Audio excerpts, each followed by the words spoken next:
Buenos nachos, amigos, and welcome to another episode of Record Breakers. I am PETEY RAVE, your man with no plan, and only one intro for every podcast that he does, and only one meta joke about his hackiness. That being said, I'm with my group, my crew, the Record Breakers. We've got already on the screen Patrick. Hello. We've got Drew. Hey there. And we've got Brett. Well, I'm talking to everybody. Yeah, hey. Hey. We're here to gather to talk about music, share music with each other. Here to share music with the group. Sharing, because sharing is caring. Is Drew. Drew, what do you got for us this week? This is a band from the 90s. Still making music today, but most of their bigger stuff came out in the 90s. Band that was signed to Fat Records, Fat Mike's label, very early on in their career. Band called Lagwagon. I'm bringing their song "Let's Talk About Feelings." Their song. Second time you said that. Their song? We're song breakers. we're getting. I only listen to one song. We're just recording like 6-second vines and stringing it together as a Yes, podcast. we're further refining the podcast. But yeah, let's talk about feelings. Brett, what were your expectations coming into this album? Believe it or not, I was there when this happened. And like, I honestly always put Lagwagon in the also ran category of the scene, but it wasn't anything against Lagwagon. It's just there was so many people that were in the scene at that time, especially like later into it, after the mid 90s, and when people started making money off of punk rock, like real money, and like Blink-182 money, and this album, this album was timed correctly with about the time that I was old enough to understand the scene. But it was a good trek back into the early days of my, figuring out what music was that talked to me. Mm-hmm. Patrick, what were your expectations coming into this album? Lagwagon was that band that when they showed up on a punk compilation, I was not going to skip the song because it was probably going to be all right. But I've never really listened to an album of theirs. They're very similar to one of my favorite bands from this scene, and No Use for a Name, and I'll probably mention that later, but they're different, but similar. So I know what I'm getting into, but the specifics I did not know. Mm-hmm. So yeah, Drew, what would be some of the themes and elements to look out for on this album? At its root, Lagwagon is that 90s punk rock that you sort of expect. It's got the skate punk to it. It's got the pop punk to it. There's sort of a brashness to it, like you get from any skate punk of this era. And it has solid melodies. It's not all crunch and hardcore and stuff like that. But what I like about it is it takes a different approach to some of the themes of punk rock lyrically. It's still the punk rock ideals of a sense of self, and it's that sort of being sure of yourself, but it's from the perspective of a 32-year-old. And aging changes your perspective on things sometimes. And it sort of has that cool quality to the lyrics. The music, I think, is great. It's catchy, it has cool melodies, and it hits where you want a skate, like a sort of skate punk record to hit. In the balls. Right in the balls. Like you missed that grind. No. But it has that quality to it, and I don't think it misses. Yeah, Brett might be right that there are others that did this that got a little bit more notoriety. But the thing about it is that I like about it is that I don't need the new all the time. I need something that takes it and makes it just fun. And Lagwagon does that for me. They take a lot of influence for this album. They stated from like the NoFX punk and drublic sort of era. And not only that, but it's just, I don't know how to explain it. It's just one of those albums that is a lot of fun. Even though it's talking about feelings. Yeah. It doesn't talk as much about feelings. There's no use for a name, as SNYDER pointed out earlier. let's put that out there. Yeah. But it's what it is. Brett, what would be some of the themes elements that caught your attention? Vocally, it's California nasal, but that was par for the course. The sound was very contemporary with punk rock of the time. Reading that NoFX's punk and drublic was a big influence. Not a big shocker. Right? Seriously, I mean it. The songs stay mostly under 3 minutes. It gives this album a speed because it's constantly changing tracks, which is it's something that punk rock does really well. Albums seem to go faster because they're changing all the time. It's very of the time, especially when they like have the addition of movie clips audio at the beginning of the kind of like the Voodoo Glow Skulls the Vandals did. But you can definitely tell that Fat Mike's greasy fingers had his hands in this album, in influence and in the dollar bills. There's definitely a Fat Wreck sound. This definitely had it. Yeah. Patrick, what would be the themes elements that caught your attention? So there were in my memory and vision, especially now, sort of two sort of pieces, like two sort of sides to this era of punk. There was the highly polished sort of Blink-182, Green Day, Offspring sound that was really very much about having a catchy hook to sing on MTV. And then there was all the other bands, a lot of them the Fat Wreck Chord kind of bands like Lagwagon, who kind of just kept doing the punk thing. I mean, it's pop punk, but it is not polished to a almost sickening shine that some of that stuff can get to. It's super fast. I love like the super fast like kick drum sound that you get in this sort of era of punk. It's one of my happy places is that like like as fast as you can drum sound, and you get that all over the place. Joey Cape's vocals are not my favorite, but I don't hate him at all. He's just, I think like Brett said, it's that SoCal kind of nasally thing you get with some of these bands. But it works. It fits. I like the songwriting. I like the general sound because, like I said, it sounds like names for name, but less emo. Yes.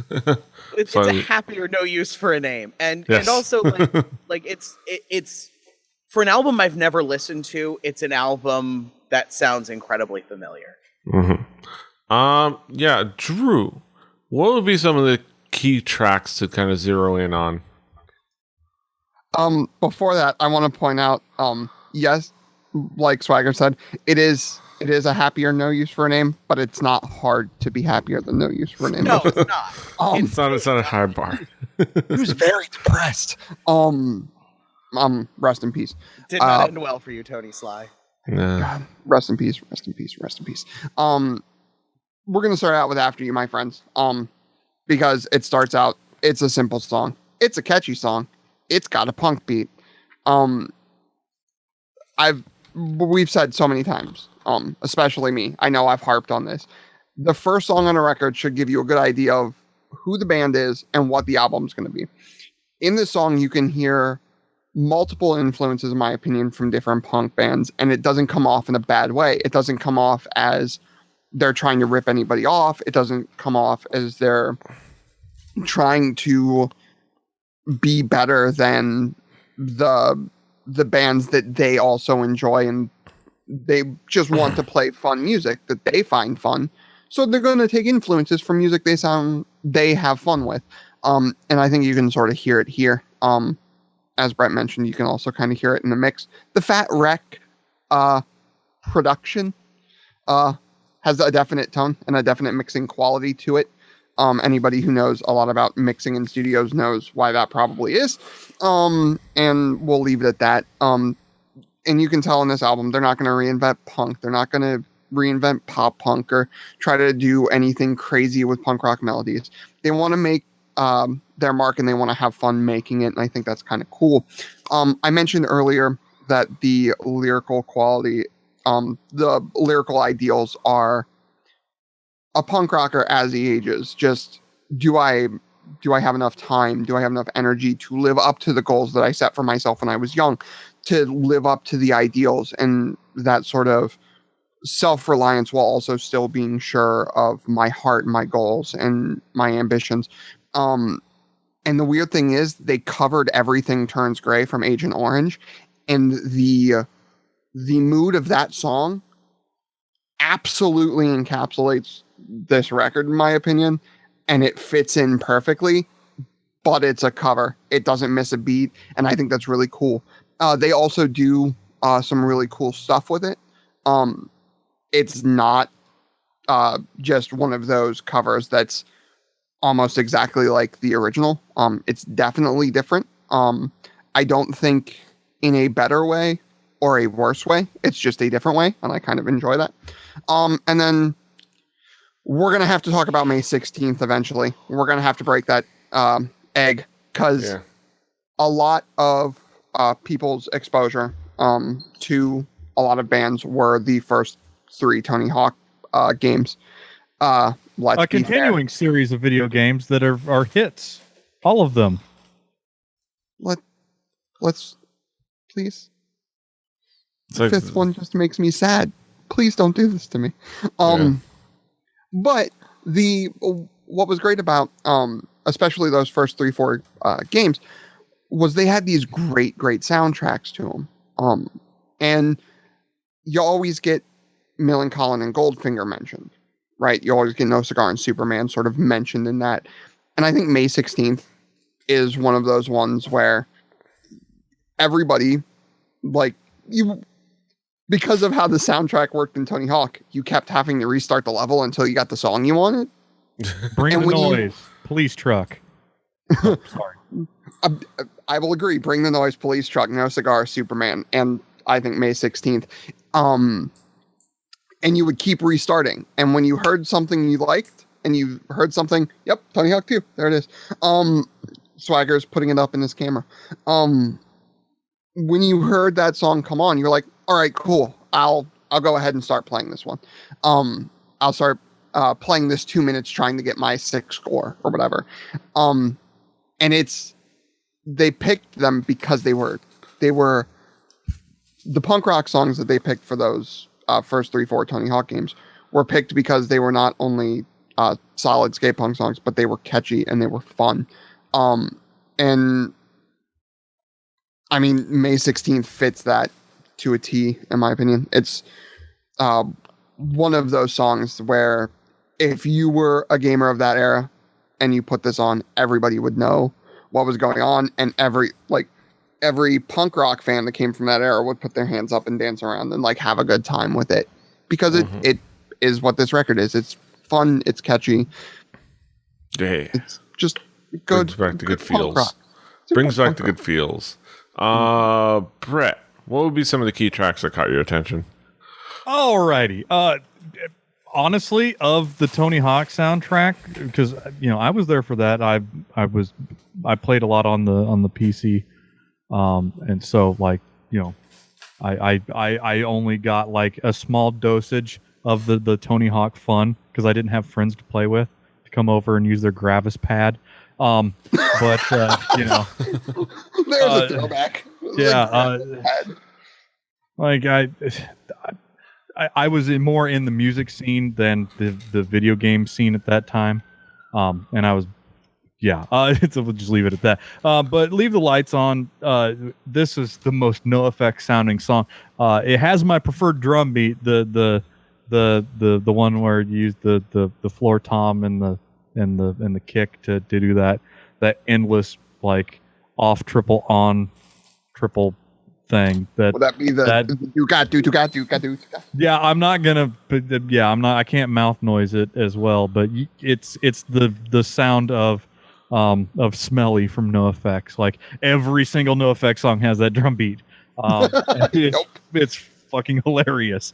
But even the guitars have like the Eric Melvin sound. Like if they put a Mel Yell and Fat Mike vocals, this could fit into any contemporary of the contemporary era of NoFX songs, of albums. Like it's very formulaic, but Jesus, of the most important bands of the genre at that time, to me, NoFX sounded more like those guys is not a bad thing to me. And then like completely different, they do the Everything Turns Gray, which is a very effective cover of an Agent Orange track. Agent Orange is, it's a lo-fi surfy sounding, like in a basement everybody's playing live sound with like a big old pot full of honey draped over the top of it. It's kind of a song of its time. So when you clean it up, you lose a lot of what made any Agent Orange song. I mean, Agent Orange albums sound kind of like garbage, but they're so fun. But Lagwagon puts it in line with the tone of them, and they don't break the song by doing it. And that's something that you like. A good cover song. I wish I would have talked to Ibit about it. A good cover song does not break the song, because songs are written for a reason with the tones that they are written with. Drew, you can let me finish. I don't think Agent Orange ever sounded like the '90s band Garbage. But you whoa! It's a callback from like a week ago. Yeah. Wink. I got the joke. Woo. No, I didn't take the wind out of your sails again. Shout out to Shirley Manson. Yeah. I love you, Bill Meeks. And Owen Meany. This is a song that closes out the album really well. It slows things down, adds strings, and it's about a book. Which, if you got a punk rock song that's about a book and it's not like a Hustler, or like fucking crazy ways to build bombs, that's a step up for me. This is very much not the sex and violence. This is not your I'm gonna, I live in the dirt. I'm a squatter. Let's fucking drink booze and punch people in the face kind of punk rock. This is more your middle of the line. It's not quite to the point where we're gonna wear eyeliner and neckties.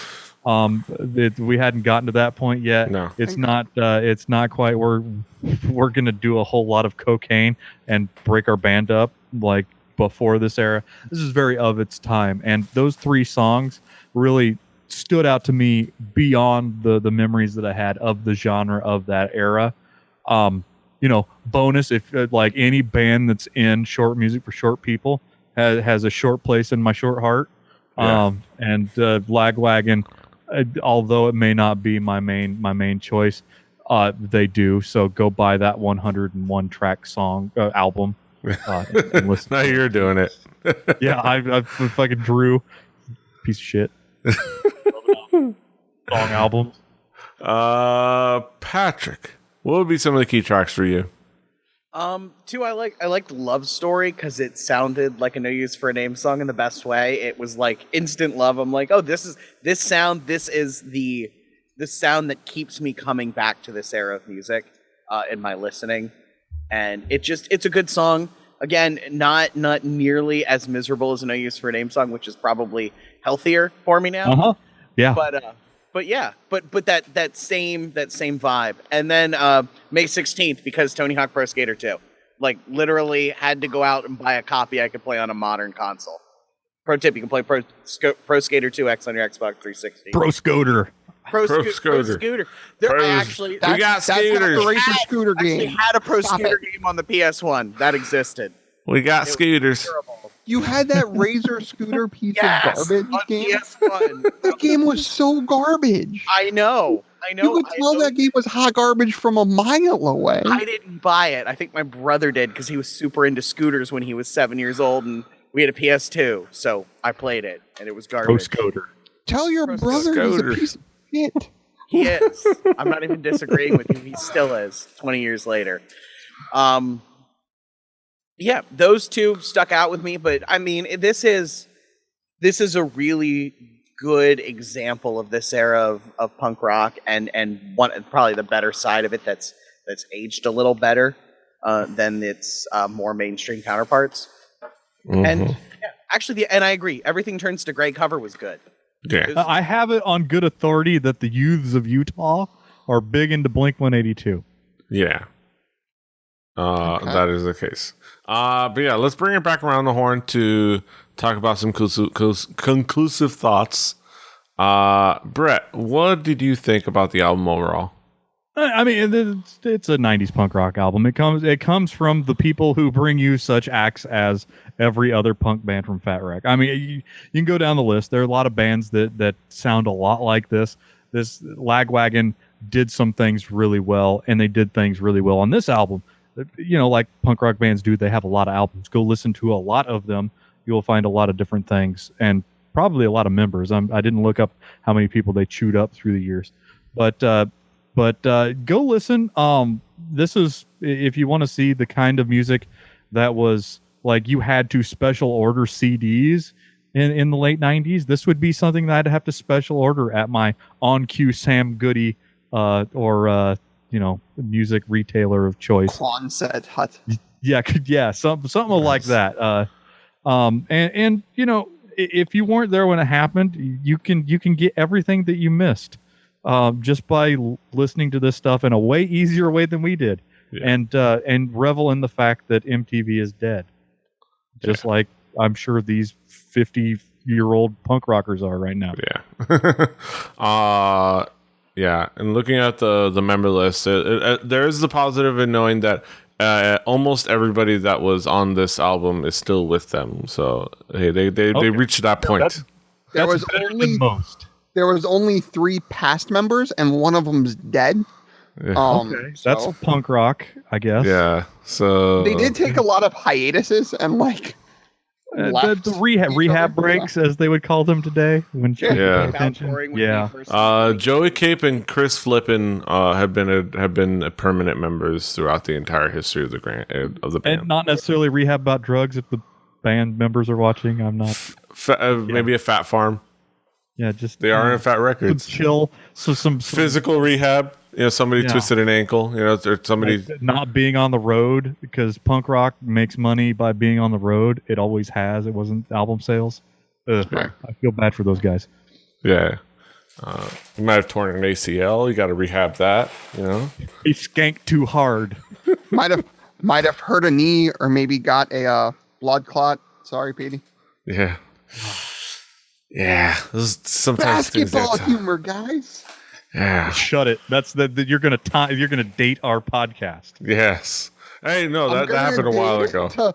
I'm gonna date it to the beginning of or the end of last basketball season. I don't think that's possible.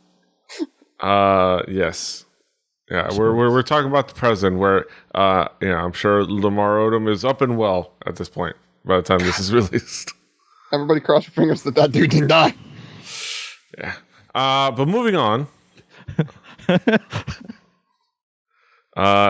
talked to Brett. Now let's talk to Patrick. I'm like gonna podcast over mentioning Lamar Odom's dumbass. Yeah.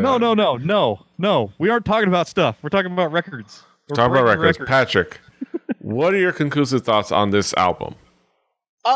It's fun. It's a really it was a time machine back into 16-year-old me when I started getting into punk music, which was admittedly several years after this came out, but I listened to a lot of bands from this era. I listened to a lot of bands that shared stages with Lagwagon, and it expanded my knowledge of that time in music, and for that I like it. It's good. It's worth listening to. And if you're like me and the right age and have played enough Tony Hawk games, it will bring you back to a better time. Mm-hmm. Tony Hawk 5 in stores now. God, don't sigh. mention Tony Hawk 5. Sigh. I wish that game was good. The only Tony Let's Hawk sigh. game more broken than Tony Hawk 4. Yeah. It's like No. it's like a Well, progression. the last 3 levels of Tony Hawk 4. Tony Hawk Ride was also super fucking broken. Nobody wants bad video games on the Record Breakers, but we will pull bad video games that are tertiarily like associated with albums that we record to the fire. Yes. But yeah, that being said, Drew, what are your conclusive thoughts on the album? Lagwagon's one of those bands that sort of, for a lot of people, Swagger admitted, fell through the cracks. They are very of their time. They're a very 90s sort of skate punk, pop punk sort of band. You can hear the Pennywise No Effects sort of influences in them very heavily. And that's not a bad thing. They do their own thing with it. They have fun with it. But there are certain bands and certain sounds that are like one of those security blankets. You just start listening to this album when you need something, for me at least, you need something that sort of takes you back a little bit. And this was when I was 13, 14 years old. This is the kind of stuff I listened to. And it sort of has that quality to it. And the great thing about Lagwagon that I love is that they have new stuff still coming out. They're still making music every now and again when they're not broken up. And when they're not on hiatus. And the cool thing is that we've mentioned other bands. We've mentioned the Green Days and the Offspring and stuff like that. The cool thing about Lagwagon is they had offers. They had numerous offers. And they never took them. They stayed on Fat Mike's label. And they stayed doing what they had fun with. And punk rock, yeah. What worked for them. Punk rock ideal. Yes. Man. And kudos. Tip of the hat. What worked for them was staying on a small label and being able to do what they wanted to do and not falling into, as Brett put it, eyeliner and clip-on ties and post-goth bullshit, as I like to call it, that Green Day fell into later in their career, namely an album or two after Nimrod. An Albert? Probably an Albert. Look, it's been a long goddamn day. But an album or two after Nimrod for Green Day, when I think they started to fucking take a dive because they needed to fill the coffers of those above them. Lagwagon never had to do that. They kept making music that they found fun. And I still find it fun. All they had to do was amuse Fat Mike every once in a while. Right. Hook him up with some pills. Fat Mike had to be in the studio telling the dials which way they needed to be twiddled. And that was about all they needed to do. And that's... Fat Mike doesn't fuck it up. Yes. It's fun. Yep. That's I think the best way to say about Lagwagon. Fantastic album, fantastic group. Let's talk about some haikus. Let's get into the haiku reviews. Our fun gimmick here on the show. Let's see who gets started for us. We got Brett. Brett, what is your haiku? How unhaikuth. Simple punk music. Taste of a generation. Album out of time. Mm-hmm. Patrick, what is your haiku? Something familiar that I had not heard before. Very happy vibes. Mm-hmm. My haiku. Good old catchy punk. Brings back some good memories and gives me good feels. Drew, what is your haiku? Punk with melody, but doesn't lose the edge, nor lose their set of goals. Mm-hmm. Goals and thoughts and ideas. That sums up our thoughts on Lagwagons. Let's talk about feelings. We talked about our feelings about Let's Talk About Feelings, and now we're happy and fulfilled. You can, of course, catch us on the Spotify playlist. We are curating that for y'all. Let you play Record Breakers, the home game. Follow along with us. You can, of course, follow along and see our next album, which should be my album, barring us having a guest episode next week. My album, which will be none other than that group with that song that you remember, and the album that song is on. Yes, we're going to talk about Fountains of Wayne, and we're going to talk about Welcome Interstate Managers. Yes, that album. It's going to be an interesting discussion because it's an interesting album. Hashtag interesting. But that will be next week, and this is this week. Of course, you can find us all over the internet. Patrick is at The Swagger. Brett is at HIBBARD, HIBBITYBIBBARD. Drew is at XJuiciferX. I'm at PETEY RAVE. The show's at 4 Record Breakers. That's the number 4. Record Breakers, recordbreakerspodcast.com, recordbreakerspodcast@gmail.com, Record Breakers everywhere. Rebelli.net for the shows, Rebelli TV on YouTube. Share, like, subscribe, do the things, iTunes, Stitcher, all over the place. Until next time, hasta los huevos. Toodaloo.